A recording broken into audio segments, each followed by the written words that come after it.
नमस्कार मंडळी, तुम्ही बघत आहात SP किचन कट्टा आणि आज आपण बघणार आहोत चटपटीत अशी कांदा पापड चटणी। तर बघा, कांदा पापड चटणी खायला आणि बनवायला दोन्हीही सोपी।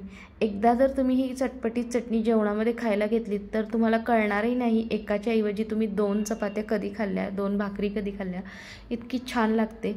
तर बघा, उन्हाळ्याचे दिवस वाढलेत, उष्णता वाढली आहे, जेवणाला आपल्याला नकोसं वाटतं, जेवण भूक कमी होते, मंदावते। तर अशावेळी थोडंसं काहीतरी तोंडी लावणी असलं की जेवण व्यवस्थित होतं। तर त्यासाठी बघा, मी इथे उडदाचे पापड जे होते, उडदाचे किंवा मुगाचे पापडसुद्धा तुम्ही इथे घेऊ शकता।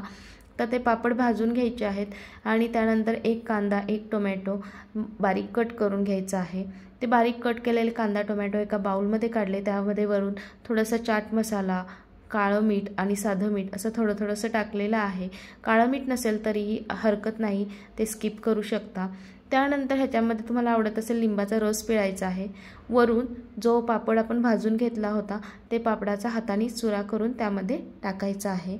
आता हाताने चुरा करून ते पापड टाकले की त्यामध्ये वरून बारीक चिरलेली कोथिंबीर टाकायची आहे आणि हे सगळं आता छानपैकी मिक्स करून घ्यायचं आहे।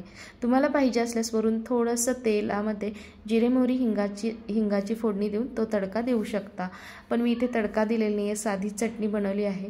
अतिशय छान झाली होती, चवीला उत्तम लागली आणि सगळ्यात महत्त्वाचं म्हणजे हलकी फुलकी जेवणाची चव वाढवणारी होती।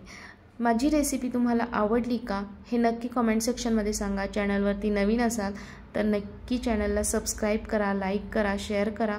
अशाच नवनवीन रेसिपीजसाठी तुम्ही बेल आयकॉनला प्रेस करून ठेवा, जेणेकरून तुम्हाला पटकन नोटिफिकेशन मिळून जाईल आणि कोणतीही रेसिपी स्किप होणार नाही। चला तर भेटूया पुन्हा नवीन रेसिपीसोबत। Bye bye.